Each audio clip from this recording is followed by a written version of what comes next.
Hello, everybody. It's 6 o'clock. I am away, and I wanted to. Recording in progress. Sorry, thanks.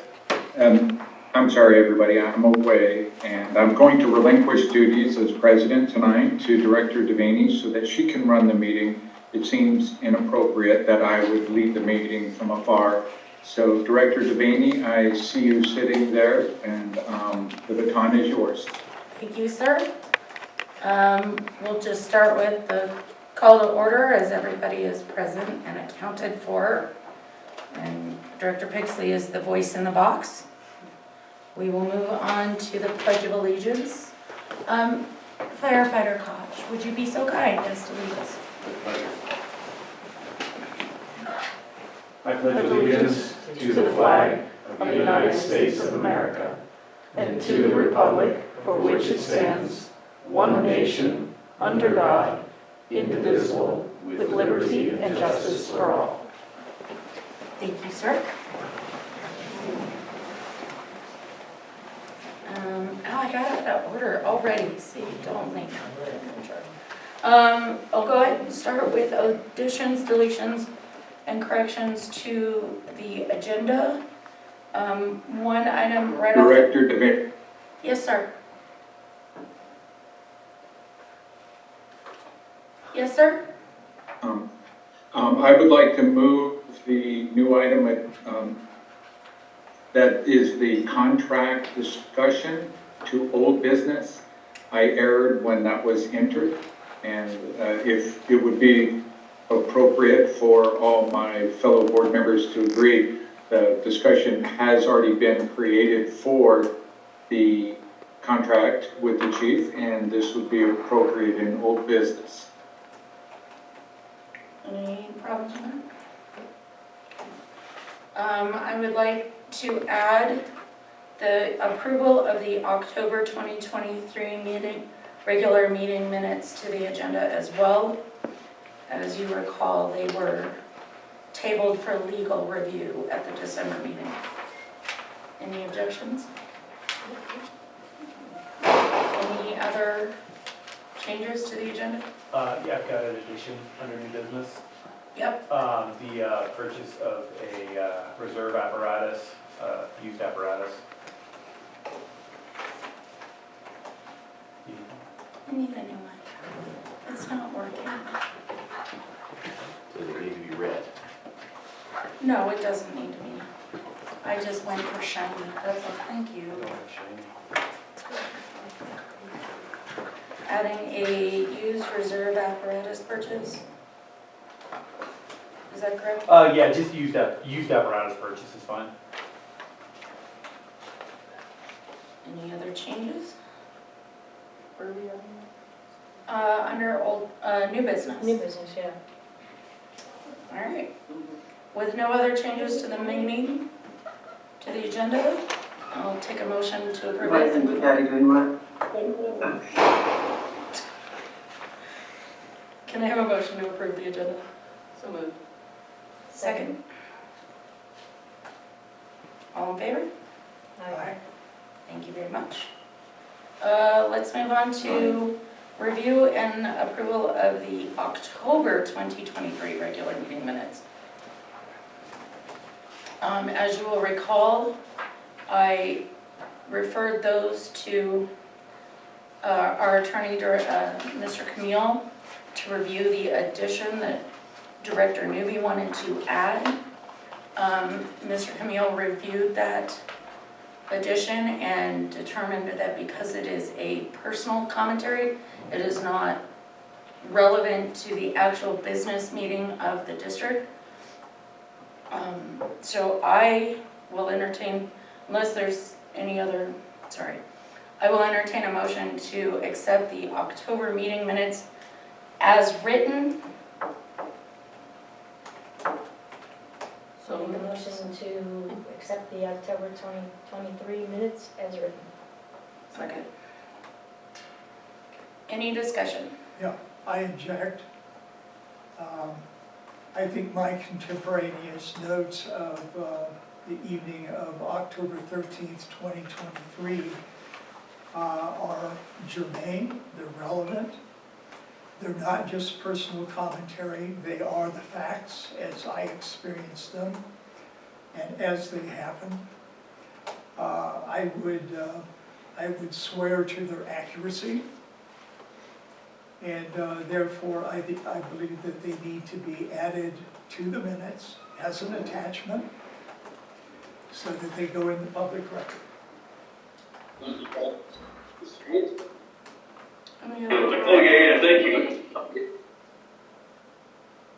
Mr. Camille, would you give us just a few minutes as to explain what board meeting minutes should include and should not include? Yeah, I think primarily the limitation here is that the minutes of the meeting are specific to the meeting itself, the business actions at that meeting, serving as the record of what was done in the convened meeting for the board. And so that was really the vast majority of those notes, aside from the fact that they were kind of more personal, review in nature, dealt with things that were outside of the scope of the business meeting. And that's ultimately why I said I don't believe that they're appropriate to attach to the minutes, because they're not an addendum or additional information about the meeting, the business meeting itself. Let me again object, because I think they do go to the business that was transacted there that night. There was a lot of public commentary. There was slanderous statements. There were allegations of illegal conduct on my part and conduct on the part of others. And I think that goes directly to the business of the district. The fact that the board could have stopped those slanderous statements but refused to do so, I think goes directly to how the district is run and directly to the business of the district. So I will argue and will continue to argue that that is the case, and there will be no harm, I claim, to include them. I think they should be a matter of public record. I think they are a matter of public record. And again, I want them added to the October meeting minutes as an addendum, so that they are preserved in the public record. And I think that benefits the district and benefits the public that we serve. Mr. Newby, I will disagree with you. In the past, we have accepted your addendums that are issued statements of your objection to a motion. The submission that you made is a perceptive statement. It is your perception of events. And if we were to accept your perception of events as an addendum, we would therefore be obligated to accept every person who attended's perception of events into the minutes. We do not fully document any public comment. We make notes of who spoke and superficial topics, but we do not accept those public comments even as official record into the minutes. Well, and again, public comment is sometimes outside the scope of the business of the district. Yes, and Sometimes it's inside the scope of the business. And when it's inside the scope of the business of the district, it should be documented. And But if we're it's- not, let me finish. you're right. If it's not documented, I think we should document it. And I have objected in the past to the fact that we have not documented a certain public comment that goes to the business of the district. And I think that's unfortunate, and I think it hurts. The district.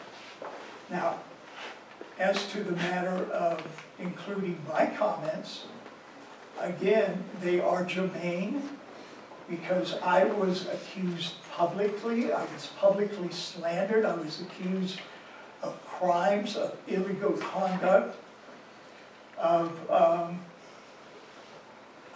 violating my oath of office, of various other criminal acts. And when a director is so accused, that's germane, and that's relevant to the business of the district. And that needs to be documented fully, and this does that. So by that nature, if we were to accept your addendum, we would also accept Ms. Weinfeld's addendum. Fine, I think that is perfectly fine. I have no objection to that, and in fact, I would welcome that. I will admit that I'm a little concerned about the precedent that I sets. am While I too. understand and completely get where you're coming from, Director Newby, for that particular incident, the precedent that that sets moving forward is extremely concerning. Mr. Camille, you represent a lot of districts. And I'm not sure if you work with any small school districts. Are there other districts that document and preserve public comment, in your experience? In my experience, there's not, but I don't deal with as many districts as you do. No, typically, again, the overall purpose of the meeting minutes is to provide a high-level record of primarily the decisions that were made, individuals that provided comment, but again, the narrative or like the verbatim record is not typically part of the minutes. And I think, to that effect, the minutes should not be used as a forum for additional public debate. So ultimately, the minutes reflect the business of the meeting at the time, and that's why in this case, we do not believe the addendum is appropriate to attach to the minutes. So how would we incorporate my notes, contemporaneous notes, and document what happened that night? I think it's very important that we do so. I think that would be ultimately up to the board if they just accepted it as a record of the district. Essentially, you could issue it as a letter to the district, but ultimately, not in attaching it to the minutes is really where our opinion came from, because again, they're a separate and distinct matter that didn't relate specifically to any action at the meeting and went beyond the scope of the particular actions and included things post-adjournment or on different days, not related to the specific meeting. So I think if you want to provide it in an official letter to the district, the district could choose to accept that. But ultimately, as far as a board record, it wouldn't be attached to any official record of the board for the meeting October 2023. Well, I think that's unacceptable. I think it needs to be a record of the board. I think it needs to be a board record that's accessible to the public. So I would like to find out how we do that. I think it is my opinion that that Attorney Camille just explained to you how to do that and submit it to the district and with a request to have it included in the official record of the district. And anybody in the audience is welcome to do so. I agree with Attorney Camille that business meeting minutes are not a place for personal commentary. And we will have to agree to disagree on that, Oh. Director Newby. We do disagree. I think it should be part of the board record. Okay. I think it should be part of the board record, and that it should be made so. Okay. Well, I then will defer to Director Woods. Do you wish to make an amendment I to do your not. motion? I do not. I made the motion to accept the minutes as written, and I stand by that Okay. motion. Is there any further discussion? Then we will do a roll call vote on that vote. Director Woods? Aye, accept the minutes as written. Director Baker? Aye. Director Newby? No. Director Pixley? Perfect. We had a little Zoom hiccup. He is now living in my phone. He's not the man in the box. He kept dropping out. Okay, So he was having a little interweb issue, so this is our workaround. Okay. May work-ish. Director Pixley, did you hear the motion on the table as it stands? Yes, I did, and I agree with the motion as made by Director Woods. Okay, and your vote is? I am in the affirmative. Thank you. Motion passes in the affirmative that the October meeting minutes are approved as written. Moving on to a review and approval of the December 2023 regular meeting minutes. I will entertain a motion to put those on the table and open up discussion.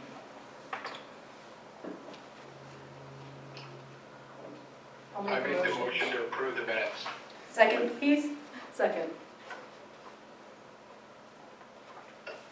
Is there any discussion on the December meeting minutes?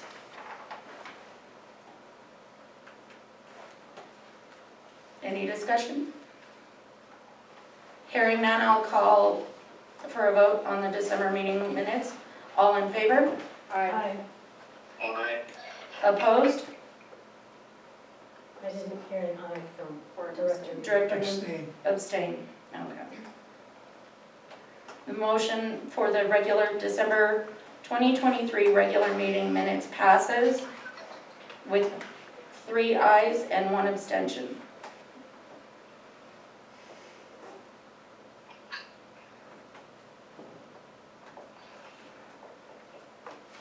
Okay. Moving on to financial matters. Director Woods, would you be so kind? Absolutely.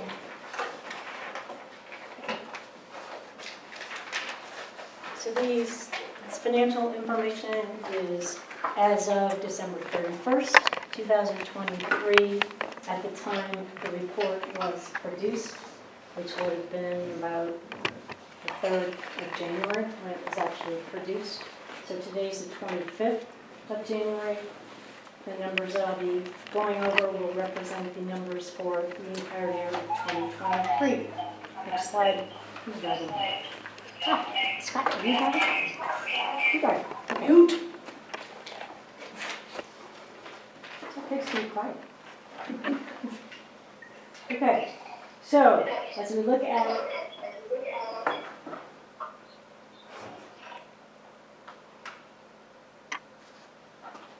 year-to-date for revenue for 2023 is at $5,757,505 against a forecast of $5,387,681.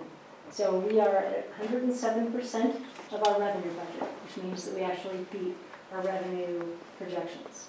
So property taxes came in at about 3.6 million of that number, so they're the highest number. About 30,000 was added in December. We came in for property taxes at 99% of forecasted amount. I think the main reason for missing that, not being at 100%, is because we forecasted delinquent property taxes to be 4,000 and they were 11,000. So that accounts for some of the fact that we didn't quite make 100%.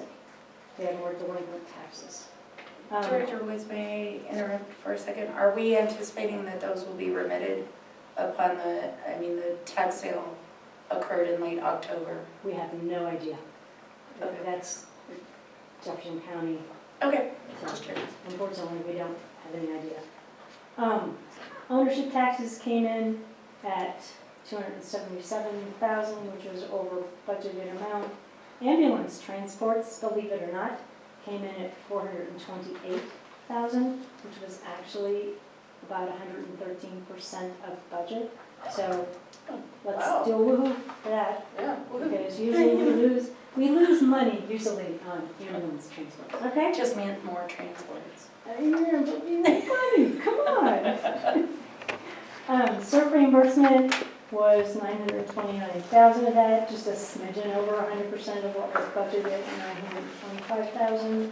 Police revenue came in over budget, and interest income, because interest rates in 2023 had not really started to decline, so interest rates still looked pretty good. So, good news is, overall, we were 107% of our forecasted amount. Next slide. Expenses. Okay, so actually some good news here, because we were at $5,112,745 in actual expenses versus the $5,380,410. So we actually came in at 95% of budgeted expenses. So revenue was a little over budget, expenses were a little under budget. That's all good news in the realm of forecasting for things. Year-to-date expense variances, training, SURF, maintenance, fire stations, and capital all came in under budget, which is part of the reason that that number came in the way it did. Next slide. Okay, this slide is income, and it's not a forecast. It has a forecasted income. Forecasted income, net income for the year was $7,271. We actually, because of the over amount on revenue, under amount on expenses, we actually came in this year at $644,760. So we actually, quote, beat our net income forecast. Net income in 2022, which my slides are messed up, was $1,417,000. So we didn't have quite the high net income number this year, but we did come in over budget. Next slide.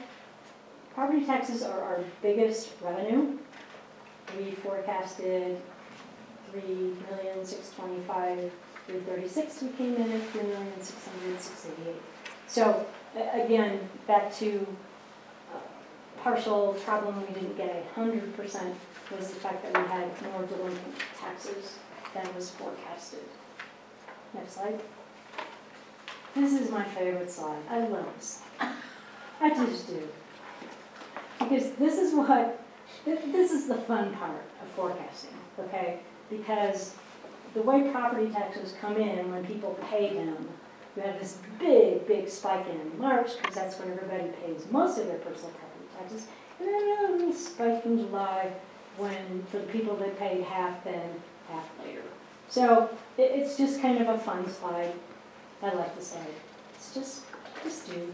We came in the month of December of about $2,000 more than what we forecasted, which is, yeah, good news. Next slide. Okay, labor. So part of our labor expenses we bill to Intercanyon because they use our services. So what we're looking at is labor is a little over budget. If you just look at all of the labor costs, we forecasted $2,862,125. We came in at $3,088,892. So this is what we bill or what we pay? This is what we pay. Okay. It's a net of what we bill to Intercanyon, Okay. because I net that out. Because we always know that we can go down and collect the money because they're right down the street. Just take a truck. Just kidding, Intercanyon. Next slide.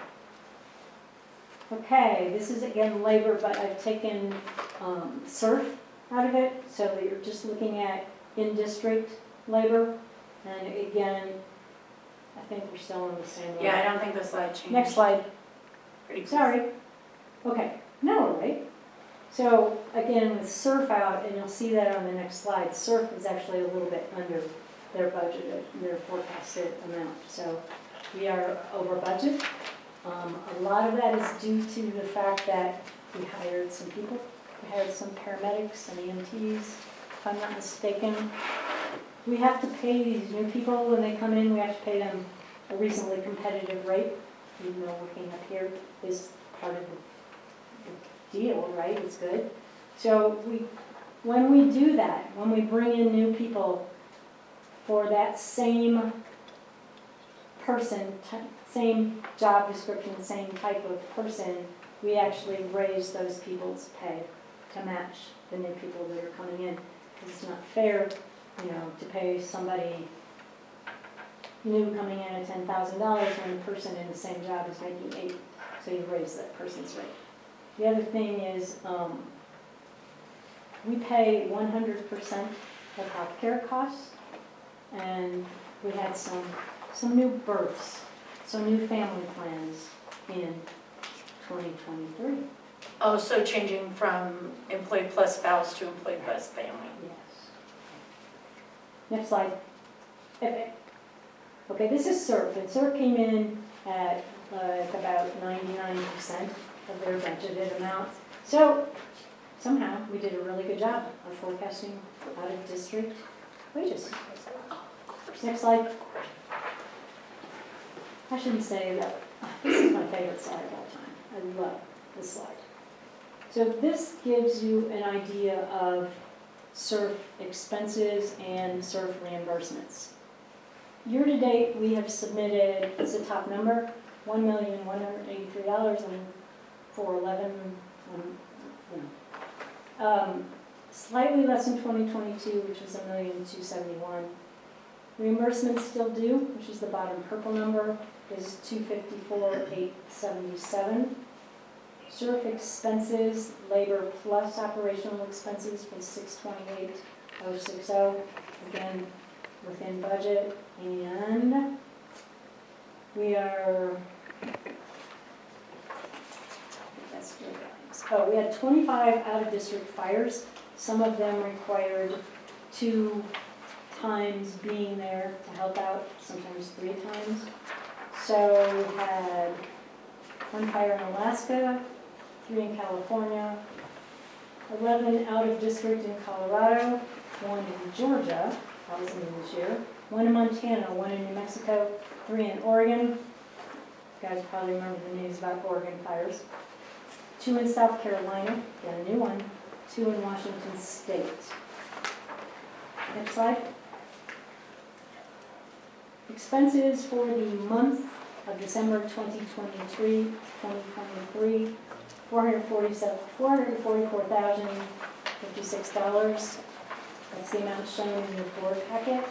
I would like a motion to approve the ledger expenses recorded as of December 31st of $444,056.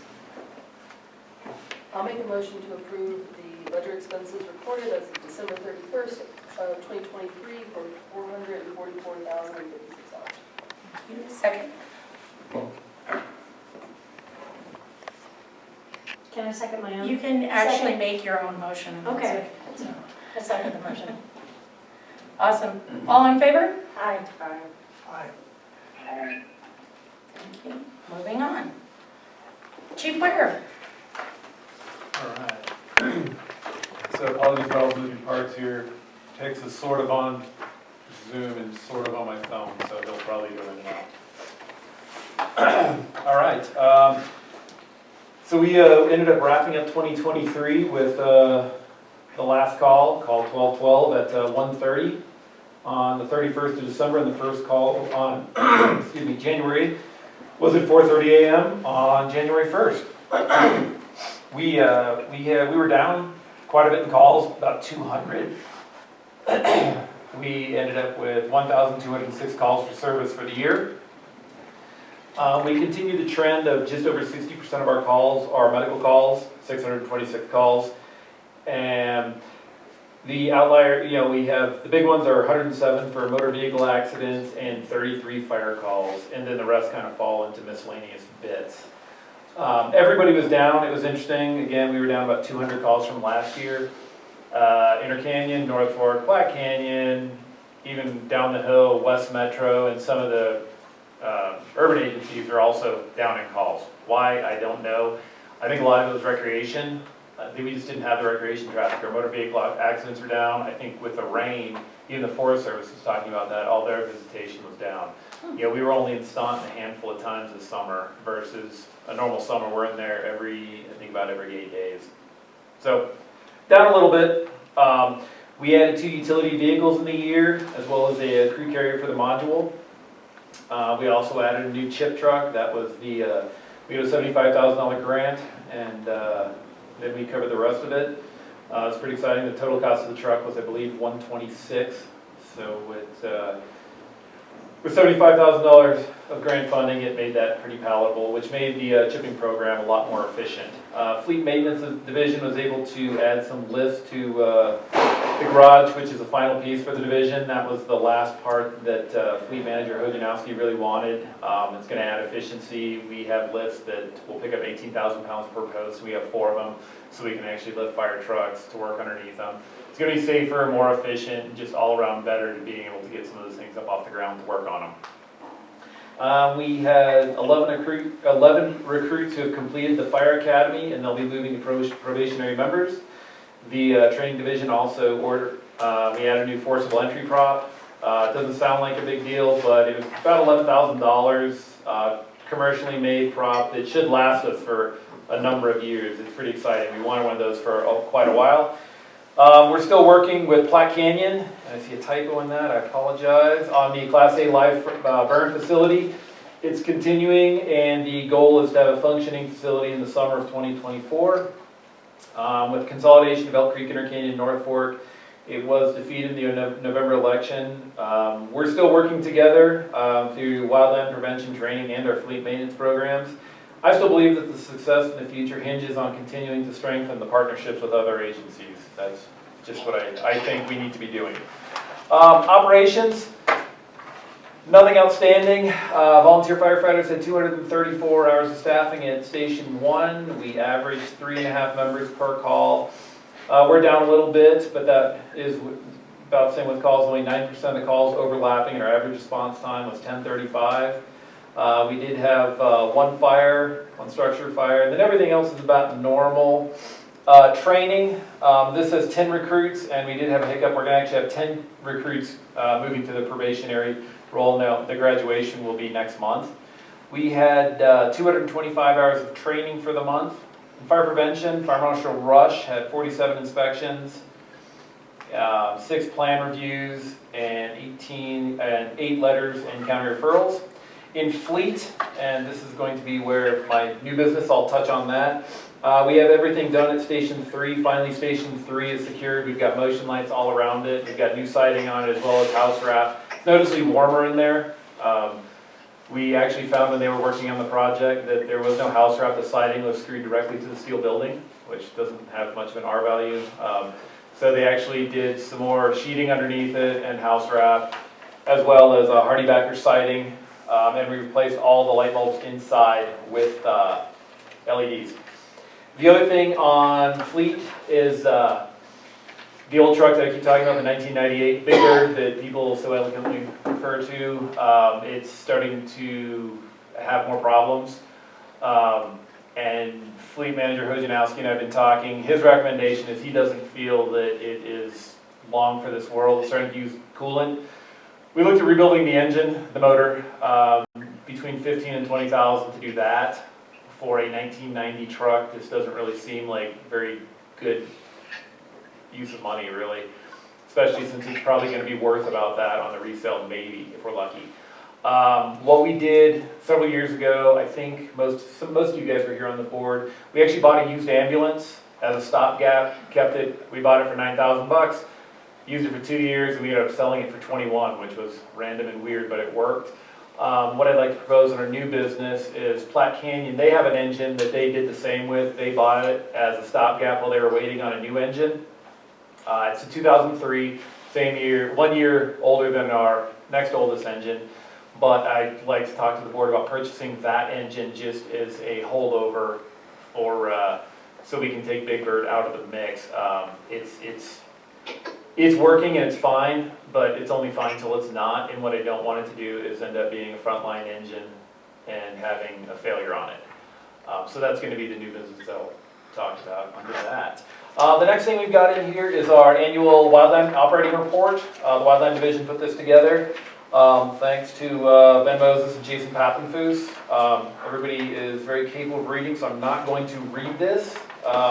Big things that happened last year was the WFM certification.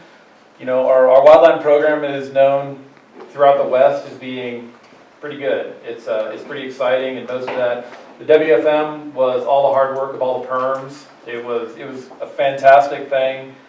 And again, thanks to those guys for getting that done.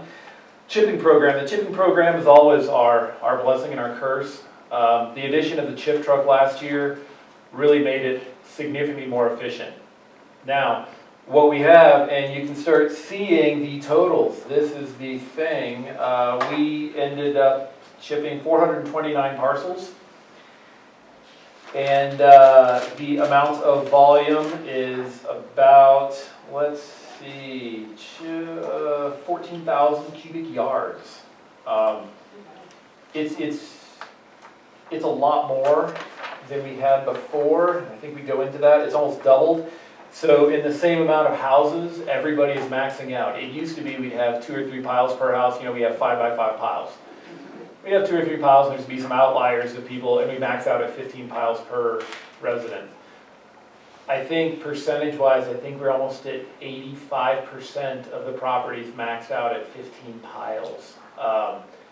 So it was really, we didn't do any more properties, but almost doubled material. The new chip truck was great because they were able to actually do multiple properties. With the old chip truck, the box is a little bit shorter. They would actually fill it up in one property sometimes, which, and again, disposing of the biomass is our biggest problem.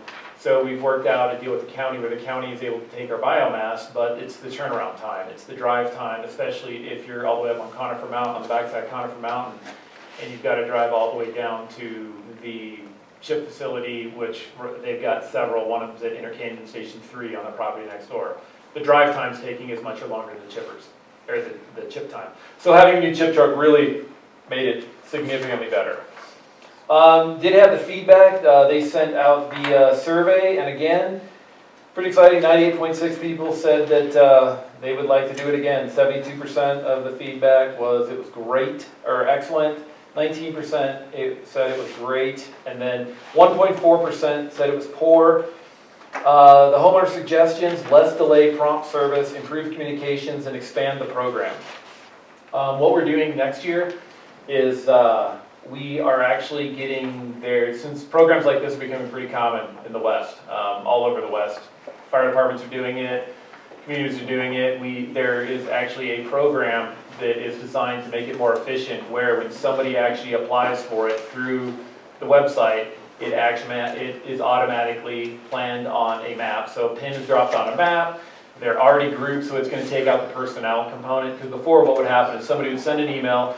It'd be up to Ben Moses to sit down. He would take the emails, he would process them, divide them up into groups, and it was a tremendous amount of resource hours organizing it before they were even out doing it. So I think this program is going to make it a lot more efficient. It also auto-generates an email saying that, hey, thank you for putting in, you will be scheduled. Once they're scheduled, so there's a lot of auto tasks to it, so I think it's going to take out some of the human factors with that, which should make it more efficient. Expanding the program, I don't know how we would do it unless we can just get more people. I think we're operating at max right now with what we do. With the amount of chipping that people are putting out there, I think we're operating at max capacity right now. We'll see if this program frees up any more time, but that one I don't know. But I think number 1 and number 2 we were able to do. Here, the next page is the biomass totals. You guys can read all of that, talks about it. We did have a lot of time on cut projects, 246 hours committed to mitigation projects. The Doug Ranch Fuel Break, the Preserve at Pine Meadows, Denver Water, and Sampson down in Inter Canyons District. Pile burning. Pile burning is something that has traditionally been a fuels treatment method. I don't believe it's going to be long for the fuels world. We just don't have the snow days. Last year, total piles burned was 207. And that was with every day. We bring people in on overtime. We do everything we could to get piles burned, but we just don't have the snowfall that we used to have.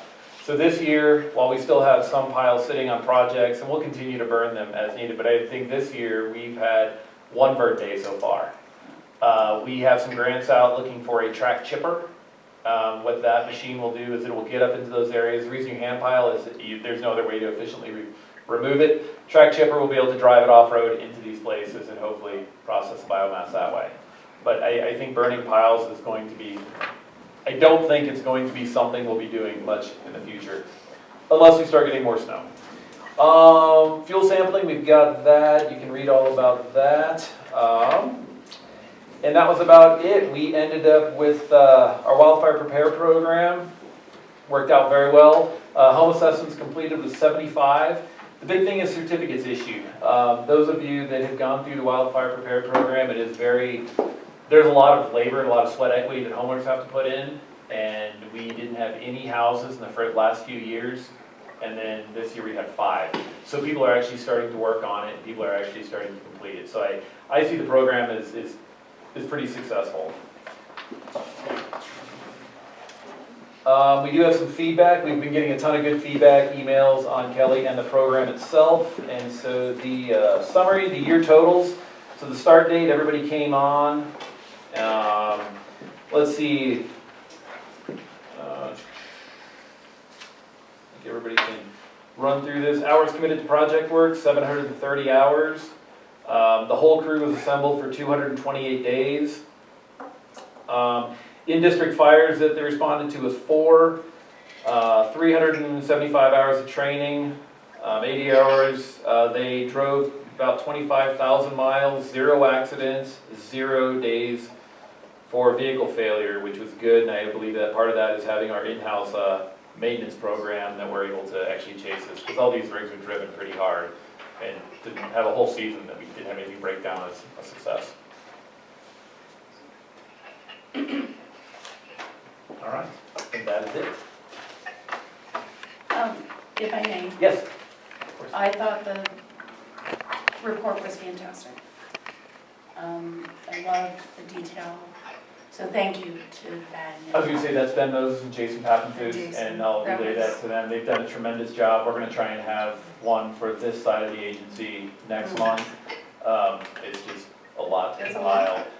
So we'll try and have ours. I just didn't want to throw ours in with this one because that would be a lot of talking. Thank you. As a question. Yeah. Are you guys in, I saw that you do work with Denver Water. Yes. Do you work with Denver Mountain Parks on Yes. their property? We haven't done any cut projects. We work with them quite a bit in meetings, and we're aware of most of their projects. Most of their projects, I believe, is being handled by some of the AmeriCorps crews, and then they're doing it with equipment, larger equipment. I just know in looking at the Denver Mountain Parks mapping throughout all of Colorado, but specifically the Elk Creek area, they have a ridiculous amount of small parcels that are just, they are a risk. Yeah, they're. So I'm wondering if there's a way that we could help them to help our community. Because I know that they're focusing their projects on the bigger parcels, but there are smaller neighborhood parcels all along Shadow Mountain, Conifer Mountain, Cage Valley, that are just, they're quarter-acre parcels that are a mess. They're dead falling down. They've finally kind of changed their management over the last. They really, I mean, no disrespect to them, they just didn't have a lot. They didn't have a lot of bandwidth. There was almost nothing being done on some of those parcels up until a couple of years ago. The Maxwell Fall or the Flying J project, the mastication where a lot of the residents were unhappy. That was the Denver Mountain Parks. Okay. Jefferson County Open Space, they actually did the cutting. They had the logging operation in there. And Denver Mountain Parks did the large-scale mastication. That was because they had a limited amount of dollars and they wanted to get the most bang for their buck. So they were running the 2 Type 1 masticators in there. They actually they're working on a management plan, so they're going to slowly start escalating their projects. Okay, good. That is good to hear. Yeah. Fantastic. Any other comment? Questions for I just Ware? want to know, Christmas parade, what, Big Bird goes away? What do you do? What color is the new truck? Red. I'll make you a deal on Big Bird, you can buy it. Lightly used. Spoken deal. Well, and this year, Santa rode on the UTV, whatever. Yeah. And and it was a lot Garden closer was to the very people. decorated. A lot closer to the people. Garden was decorated. In fairness, Santa prefers, as of late, to ride Closer to the people. closer to the people Closer to the people. and less opportunity for. For Yeah. gravity testing. Yeah, no more gravity testing on our trucks. Please do not let my husband know that Big Bird is available for purchase. That is between you and him, and again, lightly used 1998 No. fire engine, Yes. only driven back and forth on parades. Or something, I don't know. Back and forth, yeah. Fantastic, thank you very much. On to public comment. Thank you. As a reminder, public comment is an opportunity for those of you in the gallery to let us know what you've got. It is 3 minutes. I would ask you to be respectful not only of the board's time, but your fellow gallery members' time. We will not have any outbursts. I would ask you to be respectful of everybody who is making a comment. I need somebody to take time for me. As a point of personal privilege, Director Newby, are you recording as well? Yeah. Okay. All right. Do I have a timer? I'm turning my phone on in my pocket. I'll put it on. Okay, I'll do this. Okay, how do I don't know if I know how to work this, but I'll try. There's a button that says start. Start, okay. Got 3 it. minutes.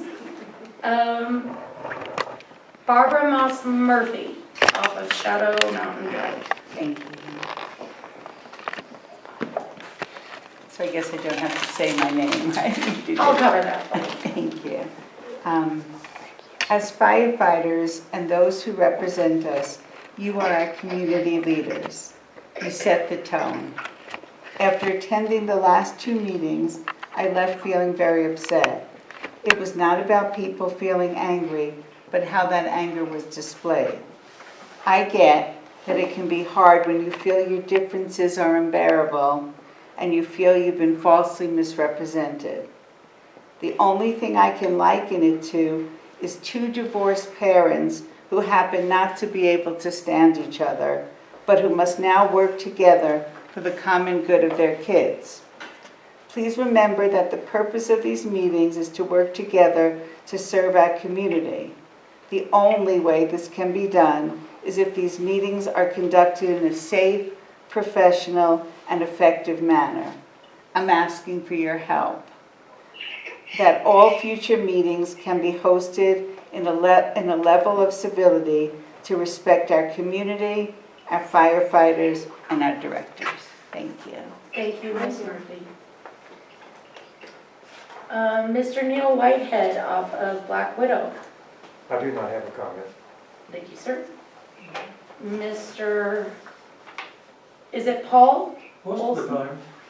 I'm sorry, I was debating on Dan Oh, or Paul. Paul Olson off of, and I'm sorry, I Conifer can't Road. read your road.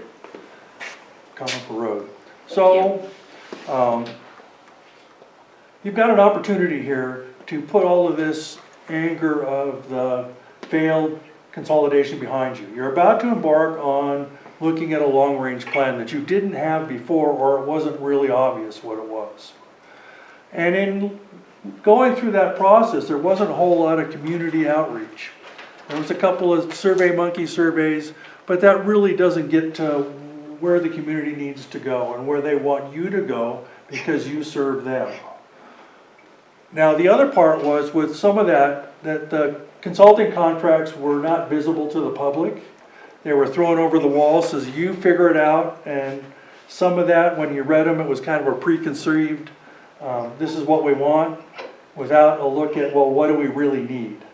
And I'd like to ask you to really look at what are the needs of the district and what does the community need for you to do before you move forward in next what you're going to do. Because you could really shoot yourself in the foot, kind of like what you did with the consolidation. Because us Conifer folks didn't see where we were getting anything out of it. That's my statement. Thank you, Mr. Olson. Mr. Leo, off of Silver Ranch? Yes. Hi, Al Leo, 19293 Silver Ranch Road. Thank you for the opportunity to speak to the board. This is an update for the board on the complaints that Missy Weinfeld and myself filed with the Secretary of State's office regarding potential campaign finance law violations by Save Elk Creek Fire, whose registered agent is Mr. Newby. We filed the complaint. The Secretary of State found that the complaint had merit and was worthy of investigation. At that point, Director Newby resorted to insults on social media to show his displeasure. I'll review what those were. Nuisance complaints with the Secretary of State to suppress our political free speech rights. We dishonored ourselves and their cause by aggressively filing nuisance complaints. And then towards the end, the language escalated to extremely petty nuisance allegations. And all of this name calling because 2 residents of the district notified the Secretary of State of a potential violation of Colorado campaign finance law.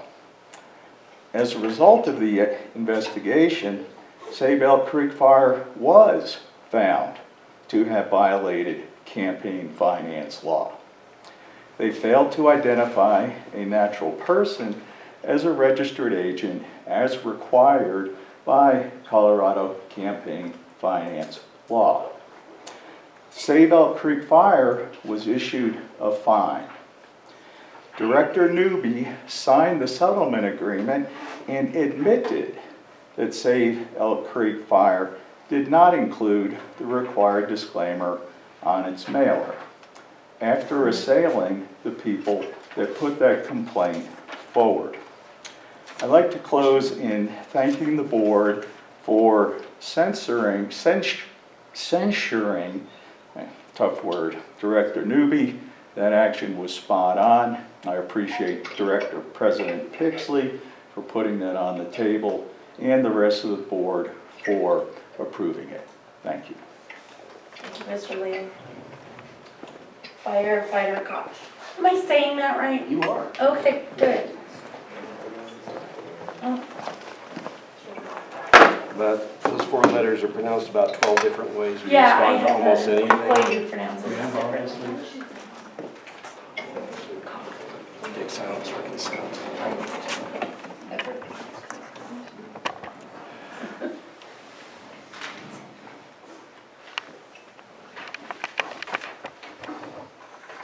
Okay, I'm gonna start my own timer to keep myself honest. Okay, here we go. Good evening and a belated Happy New Year to you all. Philip Koch, Wombly Valley area of Elk Creek Fire Protection District and a volunteer here in this fire protection district. I'd like to begin with a quote from 19th century British philosopher, economist, and politician John Stuart Mill, who said the following in 1867, and I quote, "Bad men need nothing more to compass their ends than that good men and women should look on and do nothing," end quote. It's my intent to continue using this forum to do something by speaking truth to power. This includes both power wielded on behalf of all of Elk Creek citizens, as is the intent of the Fire Protection District Director's Office, and embodied well in the approaches to date of Directors Baker, Devaney, Pixley, and Woods, and especially as wielded by Director Newby as not so intended. Abused on behalf of his special interest groups that include himself and his fellow Conifer South Evergreen Community Committee, or COSAC, and Save Elk Creek Fire, or SECF, leadership cronies. I shall continue to underline here the falsehoods and hypocrisies of Director Newby's and his associates' actions, words, whenever I believe it necessary. At this board's meeting in the 14th of December last year, Dr. Neil Whitehead III credited Director Newby with almost single-handedly and steadfastly saving Elk Creek Fire, mostly through the Election Issues Committee, similarly named the Campaign Against Consolidation. If true, I would take no pride in such an accomplishment if I were Director Newby, for the purpose of Elk Creek is not saving itself. It is to preserve the lives, health, and property of those transiting, visiting, and especially those living in this fire protection district.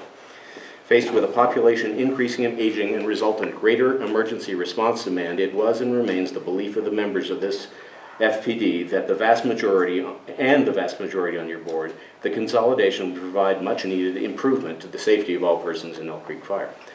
By working against this effort in violation of this board's bylaws and other rules, for some of which violations he was formally censured at the previous meeting, Director Newby has made everyone serving in this and 2 adjacent FPDs, Inter Canyon and North Fork, less safe than they might have been, and more importantly has threatened the safety of those living, transiting, or visiting this FPD. This begs the question, now that you've shot out the tires on the consolidation bus, what exactly is your strategic plan for saving Elk Creek Fire, Director Newby? We all have been waiting to hear your proposal for 2.5 months and heard crickets. This deafening silence suggests to me that you and your group have no such plan and never did. It also suggests that your anti-consolidation efforts were indeed about stasis and a retention of power. Sadly, this feels a lot to me like I got mine, the rest of you jerks need to go fend for yourselves.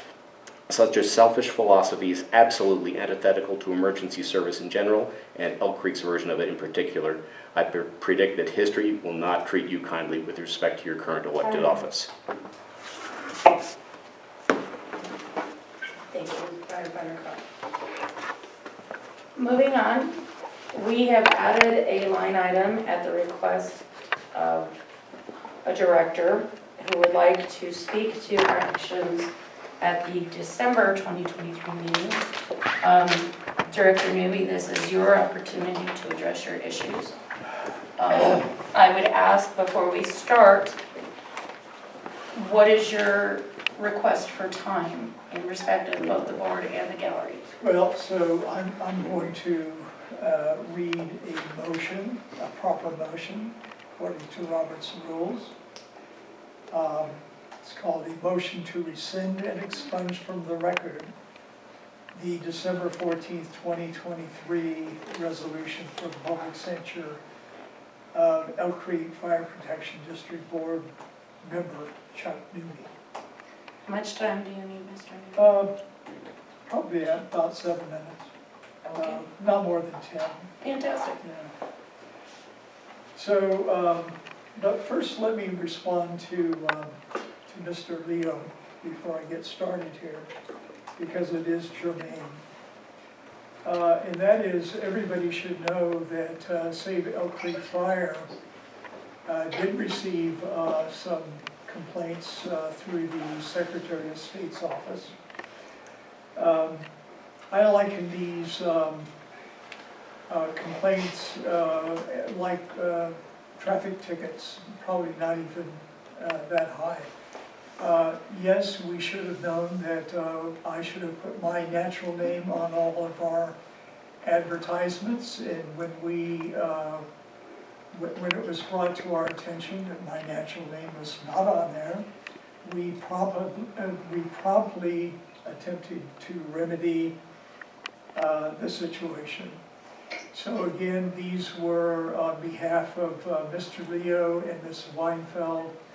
They were nuisance complaints, they were petty, and we did not respond in kind.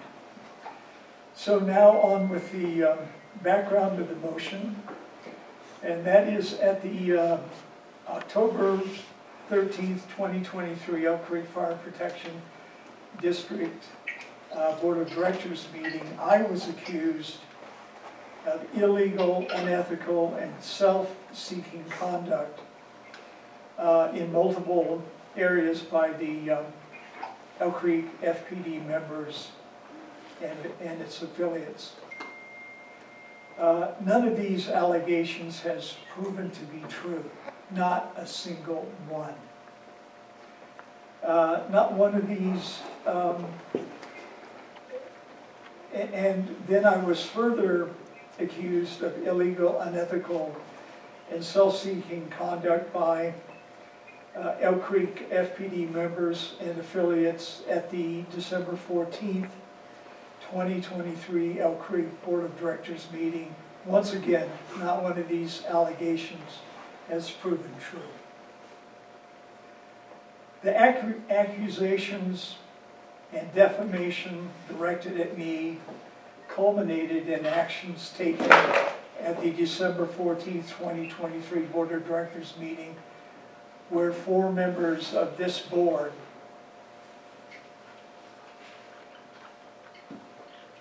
improperly passed a resolution of censure consisting entirely of false allegations of improper conduct. In addition, while conveying their displeasure, the Elk Creek FPD members did not afford me the right to due process. No prior notice was given. No process for finding of fact was followed. And certain board members of this board willfully stifled my attempts to speak on my own behalf in my defense. And after both meetings, my physical safety was threatened by a few Elk Creek FPD affiliates. And I might say that at the December meeting, I was actually assaulted in the hallway as I returned from the bathroom. Finally, independent of whatever differences we may have and the false accusations made against me, the kind of uncivil and at times vitriolic behavior directed at me, though it may not be unlawful, must cease for us to work together to best serve the community. Now here is the motion proper. The title of the motion is Motion to Rescind and Expunge from the Record the December 14th, 2023 resolution for the public censure of Elk Creek Fire Protection District Board Member Chuck Newby.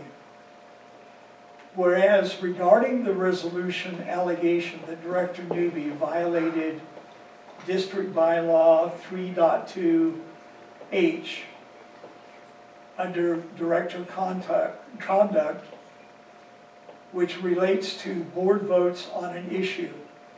The subject board vote was to direct that 2 ballot measures proposing fire district consolidation be referred to the voters for a yes or no decision. Subsequent to that August 23 board vote, Director Newby did not take any action to impede the implementation of that board action.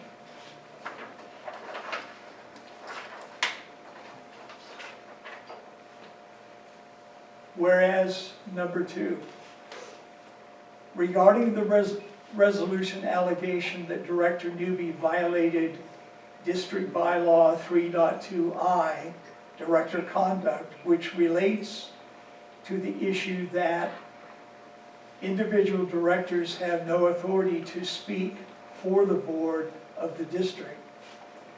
With respect to the proposed fire district consolidation ballot election campaign, as in all other matters, at no time did Director Newby ever claim to speak on behalf of the board or as a board member. Regarding, whereas number 3, regarding the resolution allegation that Director Newby violated District Bylaw 3.7, performance of duties, which relates to the issue that directors are prohibited from taking personal advantage of a situation or disadvantage the district. With respect to the subject ballot election campaign, as in all other matters, neither did Director Newby take advantage of the situation to gain personal advantage, nor did he ever act to disadvantage the district.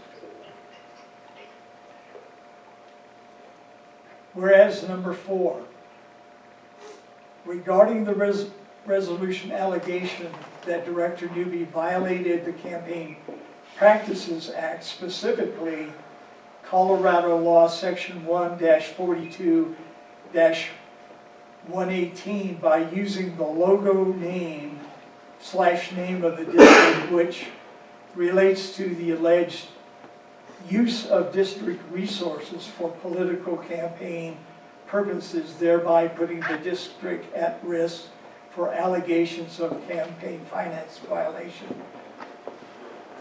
During the subject ballot campaign, the logo name of the district was used by Save Elk Creek Fire Issue Committee under federal copyright, trademark, legal doctrine of fair use, which explicitly allows such usage.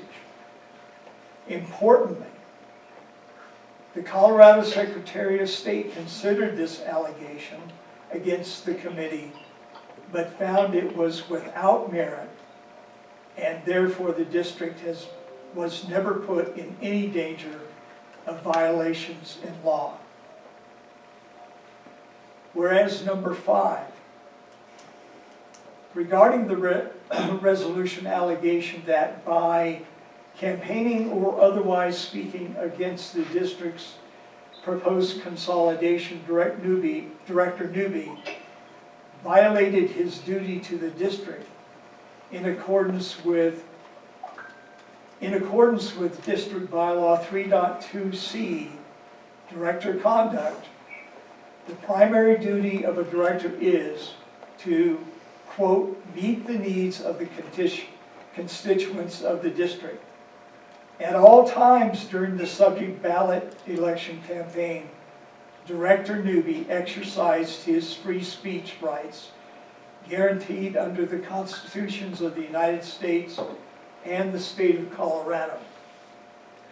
Through the Save Elk Creek Fire Issue Committee, in his capacity as a private citizen,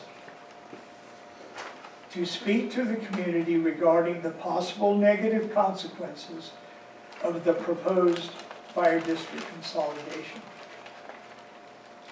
Whereas number 6, on December 14, 2023, resolution of censure against Director Newby, since it was planned, written, and its passage predetermined in secret meetings among 4 Elk Creek FPD board members, in the absence of any due process whatsoever, the resulting board action constitutes a violation of District Bylaw 4.8 procedure, which directs the board that the board must proceed in accordance with Robert's rules. Therefore, being out of order, in the absence of due process afforded all members of a body as directed under Robert's Rules of Order, newly revised, the 12th edition, Chapter 20, Disciplinary Procedures, the December 14, 2023 resolution of censure against Director Newby is illegitimate. Whereas number 7, the December 14, 2023 resolution of censure against Director Newby was devised, planned, written, and its passage predetermined in secret meetings among 4 Elk Creek FPD board members. These actions alone constitute a violation of the due process rights afforded all U.S. citizens under Section 1 of the 14th Amendment of the Constitution of the U.S. And they are is contrary to the laws of the United States. Therefore, this makes the December 14, 2023 resolution of censure against Director Newby illegitimate. In consideration of the above, now therefore, the Elk Creek FPD Board of Directors resolves that the December 14, 2023 resolution of censure against Director Newby is hereby rescinded, and that the record is expunged, is ordered expunged of the subject resolution. That's the end of my motion.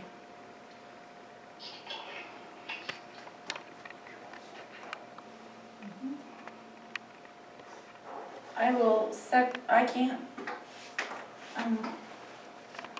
Is there a second for the motion? Director Pixley? No. Hearing no other second, the motion does not hit the floor for discussion. Mr. Director Newby, do you have any other comment? Yes. My other comments are that this kind of nonsense has to stop. And it can stop if the board decides that it should stop. And I am asking my fellow board members to bury the hatchet. Let's turn the page, let's move on, let's work together, let's cooperate for the good of the people that we represent. I offer that in good faith. The rest is up to all of us here. Is there any comment? I don't have any comments. Director Pixley? No. As Vice President and as a director on this board, I agree. We have business that is specific to the Elk Creek Fire Protection District and not personal. So personally and professionally, I am more than willing to bury the hatchet, so to speak. But that goes both ways. Of course. Obviously. Obviously. Yeah. With no other discussion, we'll move on to the next item of business. Old business, we have discussion regarding Fire Chief Ware's district contract. Director Wood, would you like to speak to that, since you and I are both on the committee, but I'm here and you're there?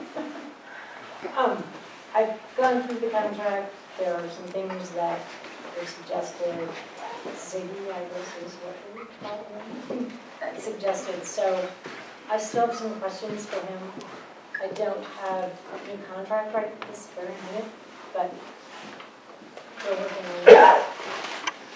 Can we, I know I'm prepared to, can we meet with, I call him Ziggy because that's what Kevin calls him and I can't pronounce his last name. So, That's why people call him Ziggy. I Yeah, I was gonna say, apologize there's a reason for that. yes. publicly for that.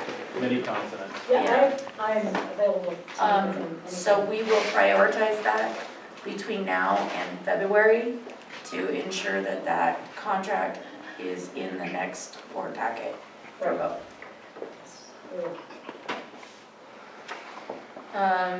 Next item of business, moving on to new business. Used reserved apparatus purchase. Yes, sorry, that was a little clunky. Yeah, so Very what, excited. it's not quite as exciting as advertised. Pitch it, Jake. Well, so like I said, Big Bird is on its last legs. We've explored different options. Rebuilding the motor, what it is, it's starting to use coolant. This is the reason we've surplused a number of apparatus. Using coolant could be a number of things. It's not leaking. So if it's not leaking, it's got to go somewhere. Nothing else is good. It's probably a head gasket, something like that. It's an older Detroit diesel motor. It's not the 60 series, which is desirable. This one is not. We've kind of shopped around and anywhere between $15,000 and $20,000 to redeck the heads and rebuild the motor. That would be okay, except it's still a 1998 truck with all the plumbing, 1998 pump, everything else. And that's one of the ones that we're going to put out to pasture as soon as the new ones are in. the apparatus committee right now, they're traveling around looking at it, and we're still on track to hopefully have an order into a vendor for 2 new pumpers in the second quarter of this year, spring-ish. But their lead times are long. So what I'd like to propose is that we purchase Platte Canyon. They did the same thing a couple of years ago when they were waiting on a truck. They ended up buying one from Eagle. This truck we went and Fleet Manager Hojanowski as well as mechanic went out there. We took a look at it, we test drove it. It's been in their rotation for a while, but they were in the same place we were at the used ambulance that we bought. They need the space. So what I'd like to propose is we purchase this engine right now. They're still trying to look and see if it's totally depreciated on what they're going to sell it for. It'll be a very fair price. We've gone back and forth with apparatus when each other have needed it. And there's a high probability we'll be able to sell it for the same price we buy it for. I don't want to keep it. As soon as we get the new apparatus, we will sell this one as well. Again, we did this a few years ago with the ambulance. I don't think it'll be quite as good as the ambulance deal. That was the hashtag van life during COVID really helped sell the ambulance. Unfortunately, there isn't a hashtag fire engine life, so it will be we'll sell it, but it won't be quite the windfall that the ambulance was. What I'd like to propose is that we spend up to $25,000 on this. The purchase price is going to be lower than that, but we will probably have to do some valves, some pump testing. It does have visually good tires on it, but with that NFPA, any tires older than 10 years have to be replaced. So I want to leave a little wiggle room that we can put this in service, in place. So if it has to be the first out engine, we will have a dependable engine that will be the first out engine. Right now, Big Bird, it works fine at Station 3, low probability of it being first due on a fire, but my concern is if we don't do something now with it, we're going to hold on to it till the motor blows up, and we'll have 36,000 pounds of scrap metal. If the motor blows up on it, it's really nothing great. Are we putting it out to pasture now? Yes, if it's okay to buy this, at the next board meeting, once we work this out, I'll come with a motion to surplus that engine. And what we'll do is we'll just put it out there, a number of vendors out there and brokers, and we'll just broker it. We've had good luck with that in the past. Fantastic.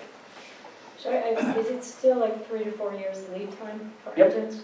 Yep, there was actually a news story about that a couple days ago, made the national news about fire apparatus lead times.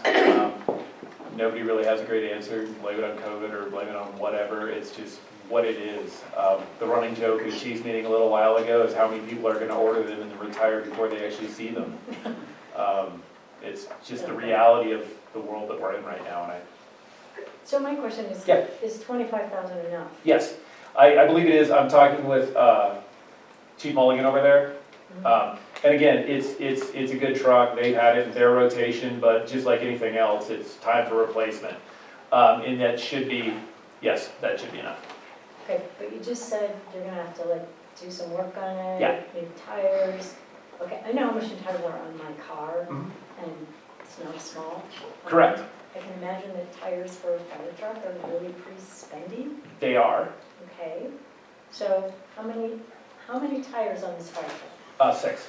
6, okay.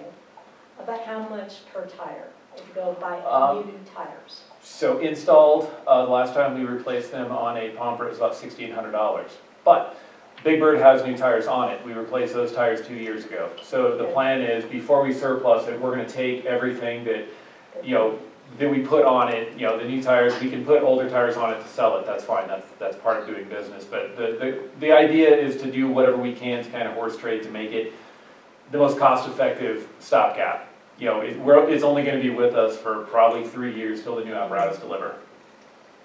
Okay. 3.5 years. Be optimistic, Sharon. Pardon me? Be optimistic. I'm not. So, when, just sort of ballpark, when do you think you'd be able to get it online? Get it purchased, get it in, get it outfitted and so forth, and then where would it go in the rotation? What we'd end up doing is it would take Big Bird's place up at Station 3, the Conifer Mountain Station. That's our lowest response station, and that's just purely based, we don't have any volunteers up there. I was just talking to Chief Mulligan today. I mean, we could he was joking when we were out there looking at it, he said, take it now, because it's taking up their maintenance space. They're in the same position as we are, space is a commodity. And then once we get it, fleet manager Hojanowski will have to run through, we'll have to do a pump test, you know, that'll be a day. Probably some valves to replace, I mean, I'm anticipating several weeks. The outfitting of the equipment is easy because it just moves over from one truck to another. We don't have to do anything with that. So that'll be, in all reality, once we get it, it'll probably take a couple weeks to get it online and in place up at Station 3. So And then that's pretty quick. I mean, it's- that's very quick. it's extremely quick only because it's already in service and we're buying it from somebody we know, so we have all the maintenance records. I think it'd be a lot different if we were buying something from a vendor that we didn't, you know, again, I've driven the truck when I've worked overtime shifts there, you know, so it's a truck we know. So it'll be relatively quick turnaround time to put it in service. Any other questions? Can I have a What motion? color is it? Red. Just checking, it's paper's yellow. you know? That is correct, it is the last yellow item we own. So I will make a motion to allow the chief to spend up to $30,000 in total with all the refurbishment that needs to be done to purchase this used fire truck. Second, All in favor? aye. Opposed? Greg? Greg, you get to vote? He said aye. Aye. All right, motion passes, thank you. Moving on to public comment number 2. Can you bring me also the paperwork that goes with that? I am going to step out just for a minute.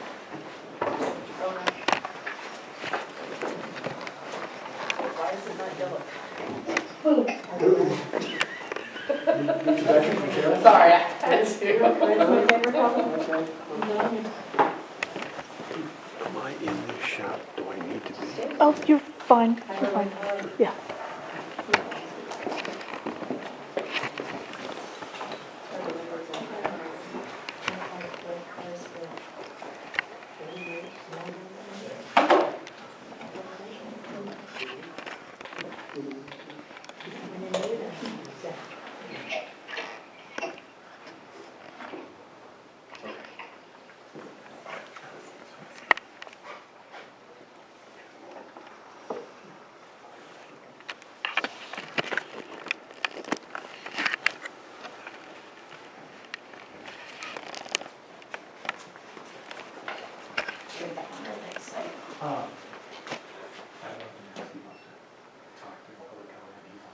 Okay.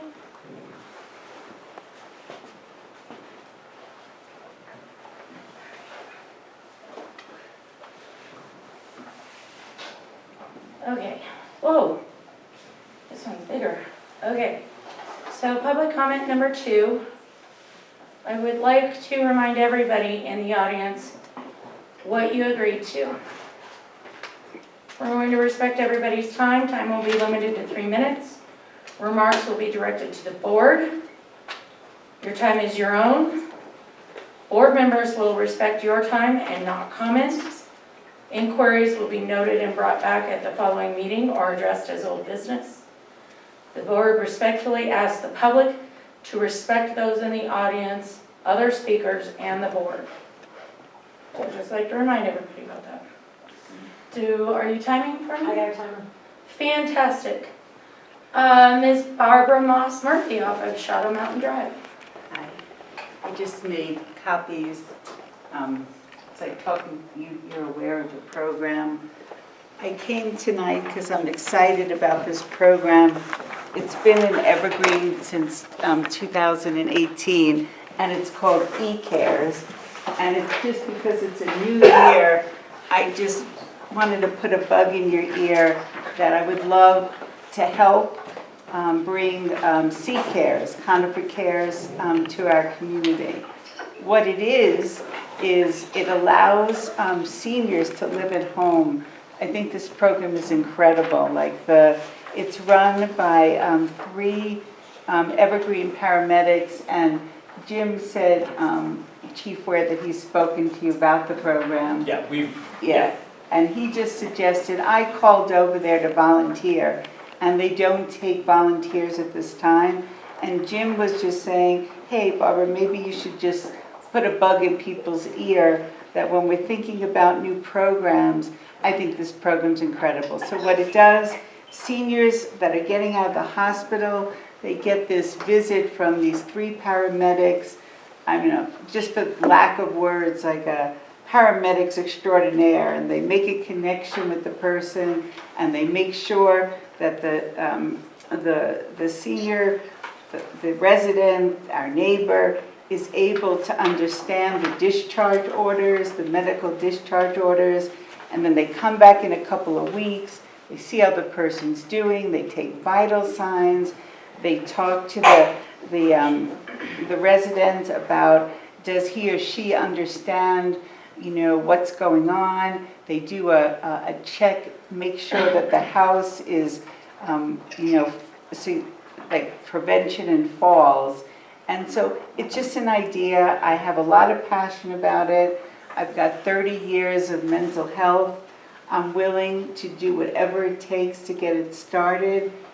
Jim told me that they constantly get calls from Conifer residents, and of course they would service, but they obviously can't.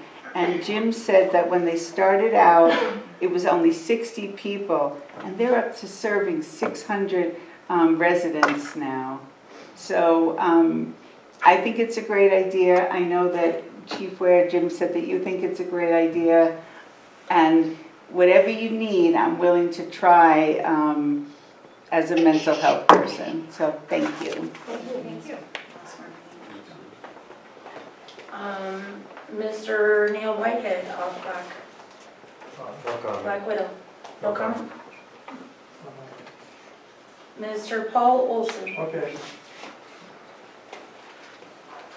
A little different subject, and I'd like to talk about the proposed bike park for a minute. And I'd like to tell a little story about some of the potential that might be there. They're claiming 1,200 people there right now. 300-car parking lot, that's 4 people per car, which is unrealistic. They also talk about events, special events, and they don't say what they are. But they have talked about wanting to bring in national-wide and regional downhill bicycle events. And one can guess at how many people that could attract. And if their parking lot is full and they still want revenue from more people to attend, they're going to be forced to bus people in. There's going to be people bicycling in, there are probably going to be people walking in. Okay? So think of a scenario where we may have 2,000 to 3,000 people up there off of Shadow Mountain Drive, and fire erupts because some of the event goers are careless. Maybe their picnic is a disaster and they start a fire. So how are you going to respond to that? We've got several thousand people trying to get out, buses trying to get in to get them out, and y'all trying to get in there to deal with the emergency. Scares the living daylights out of me. And I think you should really think hard about what you might have to do to deal with such an event. That's all I've got to say. Good luck. You're going to need it if it comes in.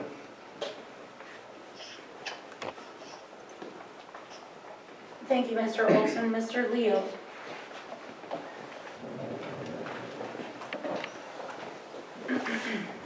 Al Leo, 19293 Silver Ranch Road. I really find it appalling that Director Newby feels like it's a nuisance to follow all of the campaign finance laws of Colorado. It appears that Mr. Newby, or Director Newby, who was elected, feels like he can pick and choose which laws are worthy of his attention. Voting is our most precious right. People have fought and died for the right to vote. People continue to fight and die for the right to vote. We have laws around our right to vote so that we can have fair, open, and honest elections. However, Mr. Newby, Director Newby, thinks he has the opportunity to pick and choose which of those laws he gets to follow and Save Elk Creek Fire should follow. I want to remind everybody, as I did just a few minutes ago, that the Secretary of State, in fact, did find that Save Elk Creek Fire, with Director Newby as the registered agent, did violate Colorado campaign finance law. That's a fact. I'd again like to applaud the board for the censure of Director Newby. That motion was right on target. I support that move 100% as a resident of this district. I expect better than Director Newby and from Director Newby from my elected officials. Thank you. Thank you, Mr. Lee. Ms. Weinfeld from Sunlight Lane. Sunlight Drive, Sunlight Lane. Sunlight. So let me just start by saying, Ms. Moss Murphy, you are lovely, and I think that that is a great idea that you brought to the board meeting, and I couldn't agree with you more with your first sentiment. And Director Devaney also echoing that. It's also why I apologized at the last board meeting for my behavior, though, again, my emotions got the best of me because my husband and other firefighters that I love are being attacked and falsely accused of things also. I also want to move forward, but there are some things that still just need to be cleared up. There is not anger about a failed consolidation. There is not anger about a director of the fire district not having the district, or there is anger about a director of the fire district not having the district or our firefighters' best interest at the heart of the service. The anger comes from personal interests being placed above the districts of our firefighters. The anger comes from not simply stating reasons why you oppose the ballot measure, but instead making outrageous allegations of your own, of a chief in a department that can't be trusted, and then disgustingly accusing our firefighters that they threatened the safety of Director Newby, and they moved in on you. That is slander. That is libel. The anger is from lying about numerous issues while crying victim about similar issues, while saying none of the allegations against you have been proven, while making your own baseless accusations without any shred of proof or evidence of any of them. Director Newby keeps making all meetings about himself. He just did tonight, again. You want to bury the hatchet and move forward for this fire district? Then Director Newby owes our firefighters an apology. We cannot move forward with the tension that remains, with our firefighters feeling disrespected the way that they have been. I, like Firefighter Koch, am not going to sit by and allow this nonsense to continue. And until apologies happen, we will not be able to move forward. Thank you. Thank you. Mr. Andy Fulham of Surrey. Thank you. I'll make this brief. I agree with one of my neighbors over here that we should try and keep this positive. But this goes to directly refute the truthfulness and accuracy of what Chuck Newby just said happened. So I want everybody to be perfectly clear that what he claimed that he was actually assaulted in that meeting is unequivocally and completely and utterly a total lie. I can tell you that because I was the one walking in the hallway. There was a witness behind me. Chuck ran into me. There was no assault on him, and for the record, which is consistent with what Chuck Newby does, is makes accusation, plays the victim, and then tries to get on record that he was actually a victim of assault. I was involved in that. It was investigated. I had a witness to back it, and the investigating deputy said that it would best be dropped. So by no means, Chuck, were you assaulted. So you continue lying, and you lied to all of these good people, and you lied to the board by saying that you were assaulted. Chuck, look at me, is that true? Mr. I didn't Fulham, think I so. will remind you to address. Just so a point of clarification and accuracy, there was no assault on Chuck Newby at all. Thank you, Mr. Fulham. Thank you. Mr. Koch. Okay, I actually had prepared something, but in light of Mr. Newby's comments, I'm going to table that for another time, because I think several things need to be addressed. One is that the correction or amendment to the omission that was made in Save Elk Creek Fire's advertisements, or at least political material, is a little bit like coming upon a gunshot fatality, putting a Band-Aid on the gunshot wound and saying all is well. The damage is already done, was already done. That, I think, makes it questionable whether the election results are actually representative of the electorate or not. Andy Fulham has just addressed the business of assault. The physical safety, we all have feelings in surroundings which may or may not be entirely logical, but there are at least 5 witnesses of the events that took place in October where you claim that you were not assaulted, but that you feared for your safety. 5 witnesses who will say that actually you started it. So again, it's playing the victim when in fact you appear to be the perpetrator.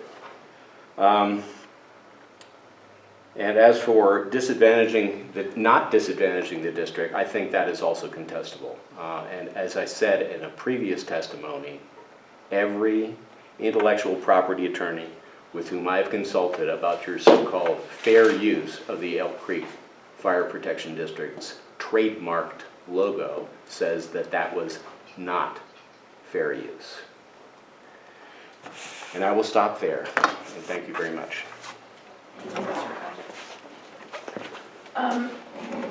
I would like to offer a point of clarification to the gallery, and you can share this as you will. There has been a lot of discussion about the logo and the use of the logo by an action committee with regards to its legal or illegal use of the logo.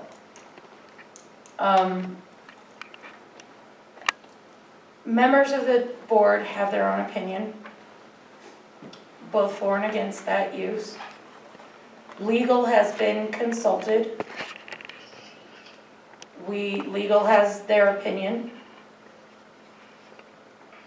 And a discussion was held between legal and members of the board and the chief. And it was decided that as the best interest of the fire department as a whole and responsible fiduciary behavior to not pursue legal action. Because at the end of the day, the use of the logo happened. It is not going to undo anything that the other side of the coin feels that supports how they feel they were wronged. And those who were involved in that discussion feel that while having a day in court feels very, I'm coming up with not the right word, but it feels good to have your day in court, that at the end of the day, the money that would go into any sort of legal claim and representation would do harm all around. It would perpetuate a division on the board. It would perpetuate a division in the community. And it would not result in anything positive, whether the district won or lost. And so that is why that decision was made. And I feel like we have owed it to you guys in the gallery and to the fire department to explain that decision. Yes, Ms. Whitefield? Are you going to let it happen again? No. Good, thank you.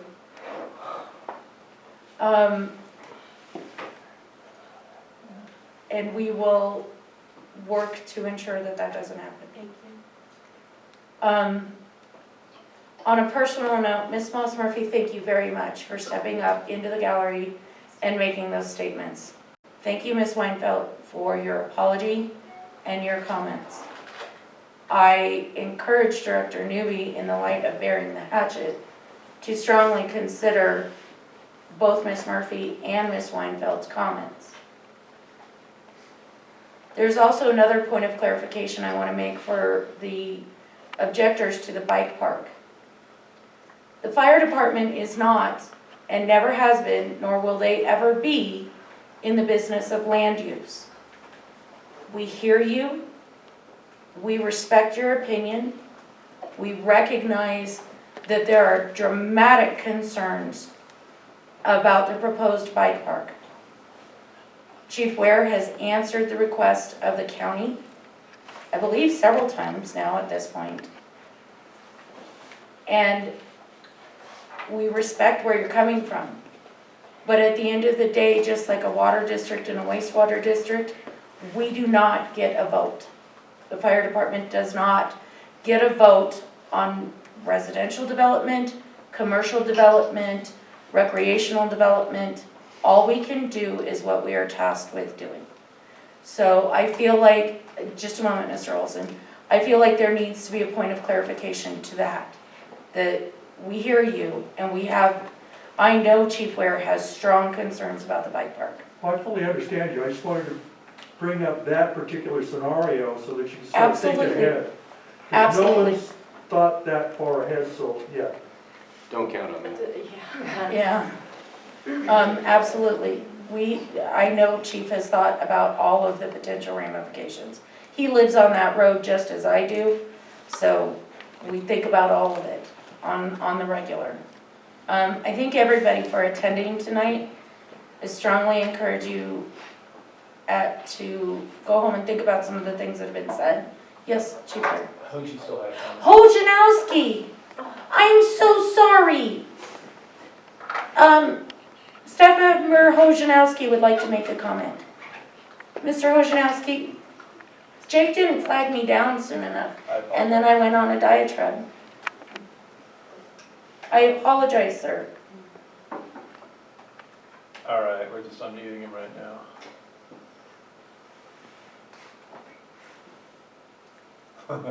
You're muted, Hoji.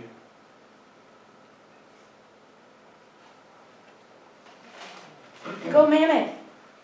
You're not going to go to Mammoth. You're still muted.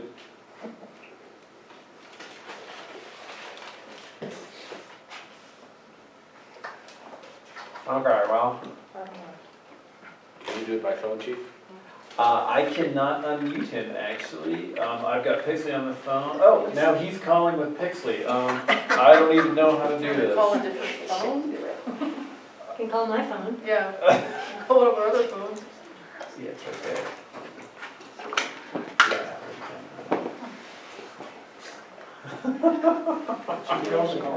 Jake, hang up with me, and then I'll just go to Zoom. Okay, perfect. Hey, Hoji, if you can give me a call back, that'll work.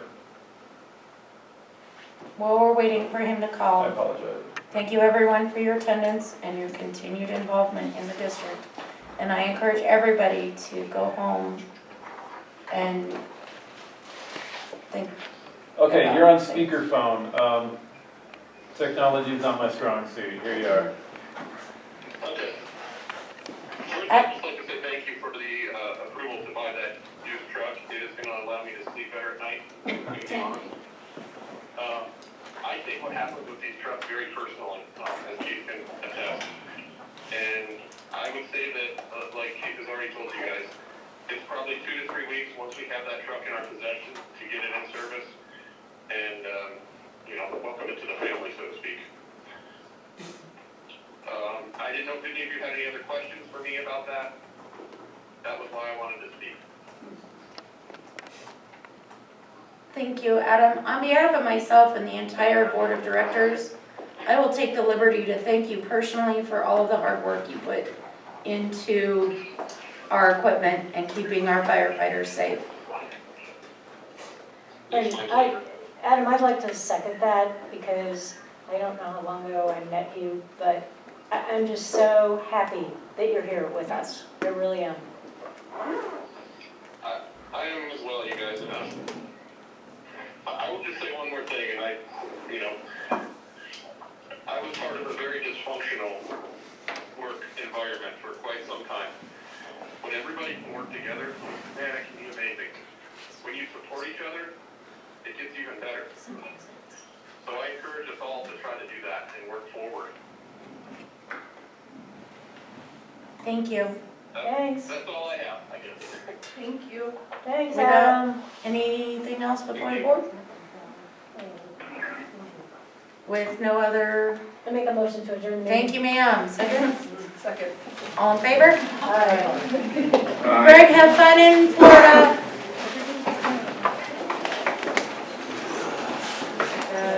Meeting is adjourned at 7:45.